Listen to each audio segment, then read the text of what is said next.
أعوذ بالله من الشيطان الرجيم. بسم الله الرحمن الرحيم.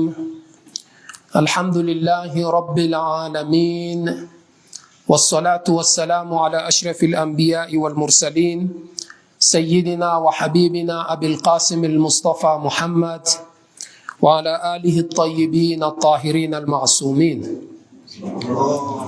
صل على محمد. قال تعالى في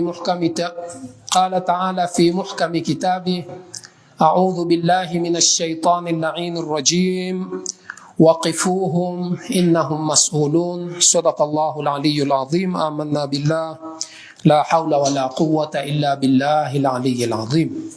اللهم صل على محمد وآل محمد. السلام عليكم ورحمة الله تعالى وبركاته. وعليكم السلام ورحمة الله وبركاته. Bado tuendelea na msururu wa mazungumzo yetu tuliyoanza katika Jumamosi ya kwanza ya mwezi mtukufu wa Ramadhani. Nayo ni kuhusu majukumu na masulia ya jamii. Tulijaribu kuashiria kwa kuwa kila mmoja yuko na majukumu mbali ya yale majukumu ambayo yanamlazimu mtu yeye binafsi.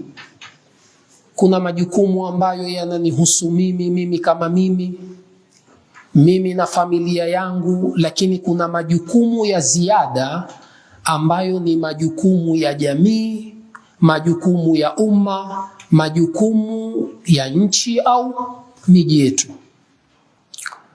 Na ndipo kuna hadithi ambayo imepokewa kutoka kwa Imam Ali salamullahi alayhi, anasema kutoka kwenye Nahjul Balagha: ittaqullaha fi ibadihi wa biladihi fa innakum mas'uluna hatta anil biqa'i wal bahaim. Na ndipo baadhi ya maulama wanatuambia kuna utajiri ambao unaitwa tharawat tabiiya. Kuna utajiri ambao tuko nao katika kila sehemu, lakini lau tutashindwa kuutumia, utajiri kama huu utarudi kuwa ni mzigo katika maisha yetu. Kwa sababu leo kuna mifano mizuri tunaweza tukaipiga. Wakati wa matatizo ya Syria yalipoanza, wakimbizi walipotoka wakaanza kukimbia kwenda katika baadhi ya nchi za kimagharibi na nchi nyinginezo. Moja ilikuwa ni Ujerumani. Wasema Ujerumani kulikuwa kumekufa kwa kiasi kikubwa katika baadhi ya maeneo kwa sababu ilikuwa hakuna hizi tharawat tabiiya. Yani viwanda havina wenye kuvishughulikia. Kuna viwanda chungu mzima vilikuwa vimekufa. Kwa sababu gani? Kwa sababu hawana kawadir ambazo zinaweza kufanya kazi au wanaweza kufanya kazi ndani ya viwanda kama zile. Na ndipo utapata lile wimbi la wakimbizi lilipofika, Ujerumani ikainuka tena kiuchumi kwa sababu vile viwanda vilipata watu wenye kuweza kuviendesha. Kwa sababu hata leo ukisikia baadhi ya sehemu kuna watu wametolewa kurudishwa makwao, waambiwa zile sehemu zimekufa kiuchumi kwa sababu wale watu ndio walikuwa wanaendesha ile biashara. Upande wa ukulima katika viwanda, leo yale mashamba yamekufa kwa sababu utalipata shamba lina wafanyikazi 1000, 2000 na wafanyikazi ni wageni kutoka maeneo tofauti ni Afrika. Sasa walipotolewa kurudishwa makwao, yale mashamba yalikufa. Na ndipo tukaambiwa hizi ni tharawati tabiiya ambazo lau tutashindwa kuzitumia, utajiri kama huu mkubwa utakuwa mzigo. Kwa sababu gani? Kwa sababu utakuwa umekaa mitaani wazunguka, utakuwa umekaa mabarazani hauna kazi. Kwa hiyo sawasawa ni nguvu za ujana,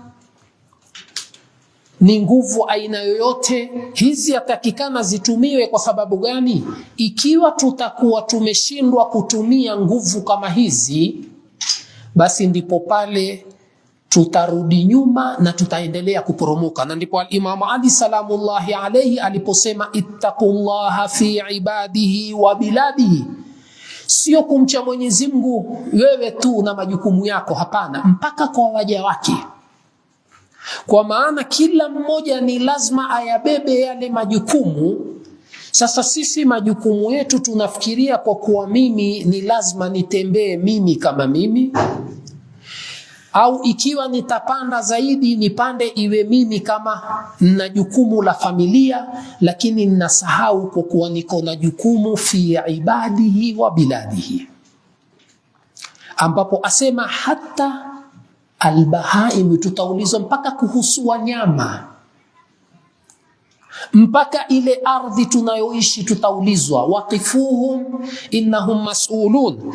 Ndio Sayyid Muhammad Hussein Fadhlullah anasema mwanadamu kweli una majukumu yako, lakini yatakikana upande daraja, uwe sasa kila unachofikiria, unavyofikiria, unayowaza, iwe unafikiria ka umma, ka mujtama, wafikiria kama jamii, wafikiria kama umma. Na ndipo pale tukaambiwa Nabii Allah Ibrahim kana umma. Ukiangalia Mtume Muhammad sallallahu alaihi wa ali na maimamu, ilikuwa kila wakifikiria wanafikiria ka umma, fikra zao, mitazamo yao, kila kitu walikuwa wanafikiria kama umma, hawafikirii wao kama wao.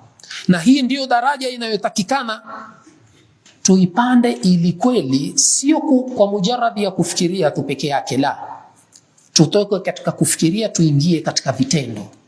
Kwa sababu leo tunaweza kweli ikawa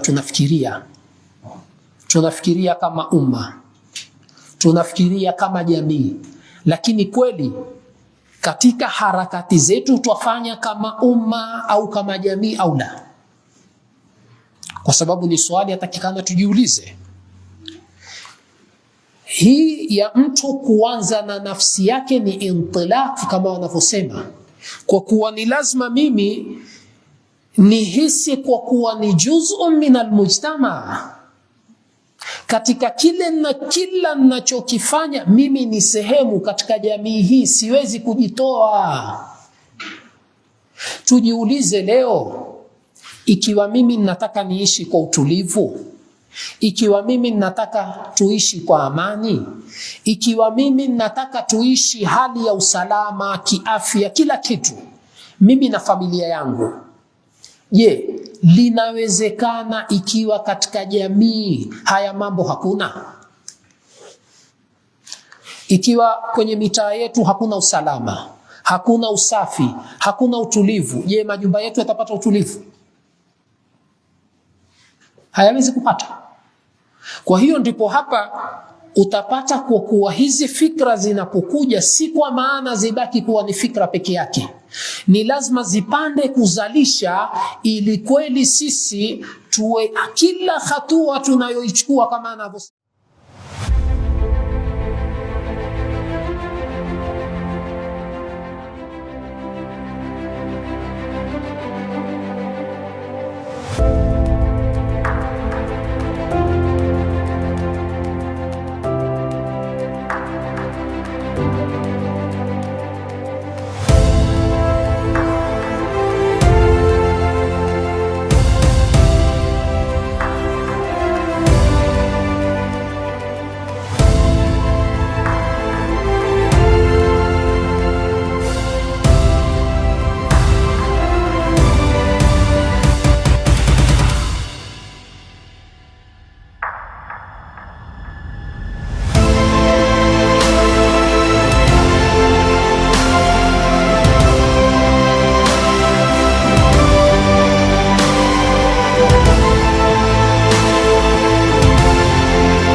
Hussein Fadhlullah asema kila hatua unayoichukua iwe ni hatua kwa kuwa wewe unatembea ka umma, kama ujtama, unatembea kama jamii, unatembea kama umma. Fikra zako ni fikra kwa maslahi ya umma. Fikra zako ni zile fikra ambazo huwezi ukachukua uamuzi wowote ambao utakuwa ni wa kudhuru umma wako au wa kuidhuru jamii yako.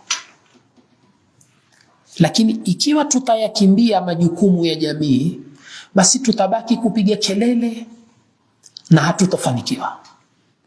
Kwa sababu itakuwa ni vikao, tutakaa mabarazani, tutazungumza misikitini, tutazungumza kwenye majukwaa, lakini kila mmoja hayuko tayari kubeba majukumu ya jamii kama jamii, ya umma kama umma. Waqifuhum innahum mas'ulun ittaqullaha fi ibadihi wa biladihi. Kwa kuwa ni lazima kweli tuonyeshe kwa kuwa sisi tunatembea kama umma.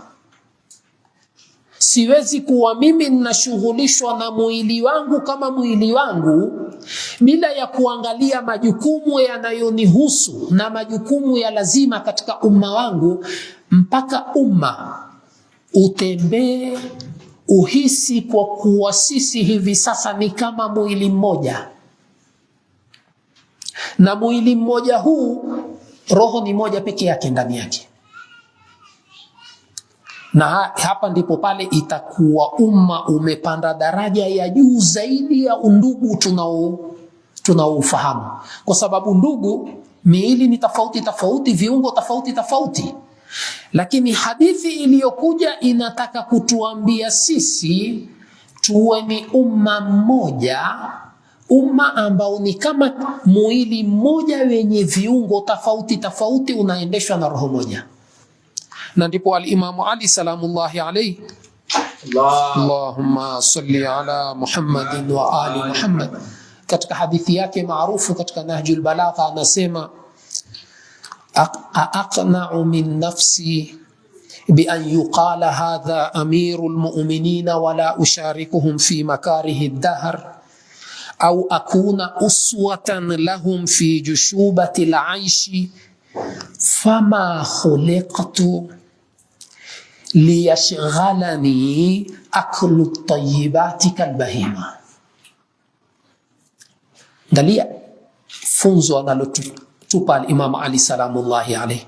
Kwa maana ikiwa mimi sitoshughulishwa na majukumu ya umma wangu, sitoumwa na kutiwa dhiki na majukumu ya jamii yangu, basi mimi itakuwa naishi kama hayawani. Kinachonishughulisha mimi itakuwa ni kitu gani? Itakuwa ni kalbahima alivyosema, fama khuliqtu liyashghalani aklu at-tayyibati kalbahimati al-marbuta hammuha alafuha. Kwa sababu itakuwa mimi mbio zangu zote ni matumbo yangu, sina kitu ambacho kinanishughulisha, nashughulishwa nijaze tumbo. Kwa hiyo mimi na yule hayawani tuna tofauti gani? Yeye amefungwa, fikra zake zote ni chakula, na mimi itakuwa ni hivyo hivyo. Ndipo pale utapata tuko tayari, tutauza umma wetu kwa maslahi ya matumbo yangu, sawa sawa umma udidimie, umalizike. Au mara nyingine tutakuwa tuko tayari pia kutumia dini iwe ni ngazi pia ya kujaza matumbo yetu, sawa sawa ni chombo chochote cha dini. Sawa sawa ni misikiti, sawa sawa ni makanisa, sawa sawa ni madrasa, sawa sawa ni shule. Tutakuwa tunazitumia kwa lengo gani? Kwa lengo la matumbo yetu. Kwa sababu gani? Kwa sababu al-Imam Ali salamullahi alayhi asema itakuwa tumeshaikinaisha nafsi yetu, kwa kuwa sisi madamu tuna madaraka, tuna cheo, tuna majukumu, basi niitwe shekhe, niitwe fulani, vyeo vikubwa, basi mimi ninatosheka, lakini sina hamu yoyote, sina majukumu yoyote katika jamii yangu. Na ndipo utapata hakuna majukumu ya kijamii yataweza kukamilika au yataweza kutengea kwa kufanywa na mtu fulani bila ya kufanywa na jamii kama jamii, au bila ya kufanywa na umma kama umma. Kwa sababu ni haraka zinatakikana zifanywe na jamii. Ikiwa utasubiri mmoja afanye, haiwezekani, hatuwezi tukafikia natija. kwa sababu ni majukumu kila mmoja ayabebe. Na kuna baadhi ya mambo ndiyo matatizo makubwa ambayo sisi yatakikana tuyatatue. Kuna baadhi ya mambo sisi, na ndipo kuna baadhi ya wasomi wanazungumza sana, wanasema kila tatizo linalokuja tutasema ni Muamerika, ni Mzayuni, ni serikali, hali ya kuwa yale majukumu ambayo sisi twaweza kuyabeba na kuyatatua pia tumeshindwa nayo, pia tuwabebeshe wao. Ikiwa mitaa yetu ni michafu, sawa, wahusika hawafanyi, sisi inayomkera nani? Ni gavana, ni raisi, ni seneta, ni mbunge, au sisi tunakereka? Tuisubiri basi serikali tulalamike kwa mitaa yetu ni michafu. Mitaa yetu haina usalama, serikali inawaudhi, inawauma, inawakera. Kwa nini sisi tusiweke usalama? Sasa na utapata usafi unaotukera, mwisho utatukosesha utulivu, mpaka itakuwa hata afya hakuna tena, itakuwa ni magonjwa sasa. Na ndipo pale utakuta kuna baadhi ya majukumu, tena ni asilimia kubwa, sisi umma kama umma, sisi jamii kama jamii twaweza kufanya, na hili ndilo likaja likatuweka tukawa sisi ni kama umma mmoja, tunatembea hatua moja, tunatembea fikra moja, ikawa umma uko nyuma ya uongozi na uongozi unafanya kwa maslahi ya umma. Ndipo pale leo mfano mdogo ambao sisi tunauona uko hai, hebu angalia baada ya utawala wa Kizayuni pamoja na shetani mkubwa kuishambulia Irani, Jamhuri ya Kiislamu ya Irani, hebu angalia kitu cha kushangaza. Mazayuni wanakimbia kwenye mashimo, wananchi Jamhuri ya Kiislamu ya Irani wametoka, wameingia barabarani kutaka kuonyesha kwa kuwa sisi tuko na uongozi wetu, sisi tuko na viongozi wetu, sisi tuko na nchi yetu, sisi tuko tayari kuitetea nchi yetu hata kwa damu zetu. Nafikiri jana muliona mamilioni walioingia barabarani kwa ajili ya kuuaga mwili wa Sayyidul Qaid. Na kila siku wanaingia mabarabarani na swala zinaswaliwa mabarabarani. Siona, na ndipo wale baadhi wanasema yule mtu ambaye kweli ameshikamana na akida yake kisawasawa, anafanya vile inavyostahiki, amebeba majukumu yake kisawasawa, basi yuko tayari wakati wowote kujitolea ili kuyalinda yale majukumu aliyopewa na Mwenyezi Mungu Subhanahu wa Ta'ala. Lakini ikiwa tutakuwa hatuko tayari kujitolea, kila kitu sisi tunafikiria matumbo yetu, kila kitu tunafikiria maslaha yetu, basi hatuwezi kutembea kama umma wala hatuwezi kufanikiwa. Na ndipo tuchukue mfano mdogo, ile hadithi Shekhe alikuwa akizungumzia Mtume sallallahu alaihi wa alihi, imepokewa hususan kwa upande wa ndugu zetu. Mtume sallallahu alaihi wa alihi aliposema kuhusu fadhila za yule mwenye kufuturisha hata kama ni kwa ubaya mmoja watende, tujiulize, mbali ya kuwa ni kufuturisha kwa ubaya watende, si mambo ya ubaya watende. Hapa Mtume sallallahu alaihi wa alihi mmoja anataka kutufundisha kwa kuwa hakuna yoyote ambaye atasema kwa kuwa mimi siwezi kubeba majukumu ya jamii. Ikiwa waweza kulisha hata kwa ubaya watende, kwa maana ulikuwa na nafasi ya kubeba jukumu hata la mtu mmoja. Siona Mtume sallallahu alaihi wa alihi, moja ya funzo mbali ya thawabu za kutoa ni kwa kuwa kila mmoja ana nafasi ya kubeba majukumu katika umma wake. Usijione kwa kuwa mimi sina, niko na tende moja, hiyo tende moja waweza ukamfanya mwingine afuturu kwa hiyo tende moja, kwa sababu mwingine hana, mukagawa mukala nusu. Kwa hiyo ile tunapoambiwa kullukum ra'in wa kullukum mas'ulun an ra'iyati, kila mmoja wenu ni mchunga, kila mmoja wenu ana majukumu, na kila mmoja atakwenda kuulizwa kuhusu yale majukumu aliyopewa. Waqifuhum innahum mas'ulun. Na ndipo Sayyidul Qaid rahmatullahi ta'ala alayhi katika lecture zake, hutuba zake alizokuwa akizitoa, kulikuwa kuna baadhi ya taasisi hususan upande wa Lebanon wanazikusanya, wanaandika vitabu.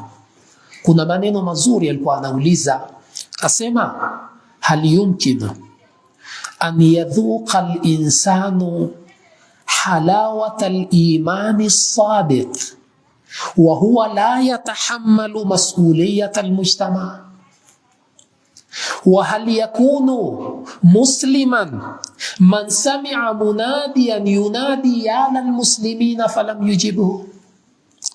أين هو الإسلام الذي يقبل الذل والهوان والله سبحانه وتعالى يقول ولله العزة ولرسوله وللمؤمنين.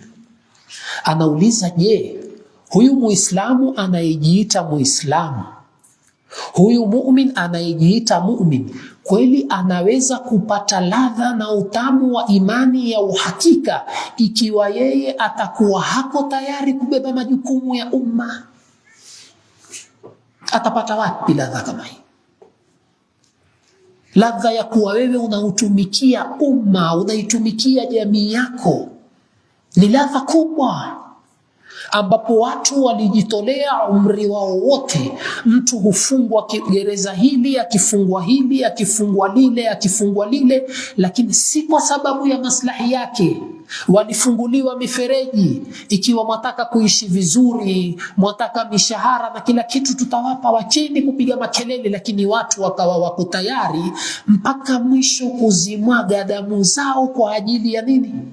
Ya jamii zao, kwa ajili ya umma waliokuwa wako tayari kuutetea umma kama ule. Na ndipo ni mfano mzuri sisi tuachukua kwa Mtume Muhammad sallallahu alaihi wa ali, kama nilivyoeleza jana. Mtume sallallahu alaihi wa ali, mbali ya kuwa alistahamili dharubu zote, matatizo yote, vikwazo vyote, na alipopewa nafasi, alipokwenda kupigwa mawe Taif, malaika waliposhuka wakamwambia tupe ruhusa tuwaangamize, akasema la, haulai qaumun la ya'lamun, hawajui. Kwa hiyo hawa walikuwa wamebeba hamu ya umma, jamii, wanataka kutuongoza, wanataka ili tuishi maisha mazuri, kama alivyosema Sayyidul Qaid, ma huwa hadha al-islamu alladhi yarda li atba'ihi an yakunu kal an'am la yudrikuna ma'na al-karama ويقدمون الحياة الدنيا على الآخرة والمادة على الروح والشهوات على الكرامة. Asema hakuna Uislamu kama huo isipokuwa ule Uislamu wa Amerika. Hakuna Uislamu unaotuambia sisi tuishi madhalili, tuishi wanyonge, tuishi hatujielewi. Kwa nini siku zote tuishi ni ombaomba? Kwa nini siku zote tunyeshe mikono kuwaomba wengine? Tumeshindwa na nini?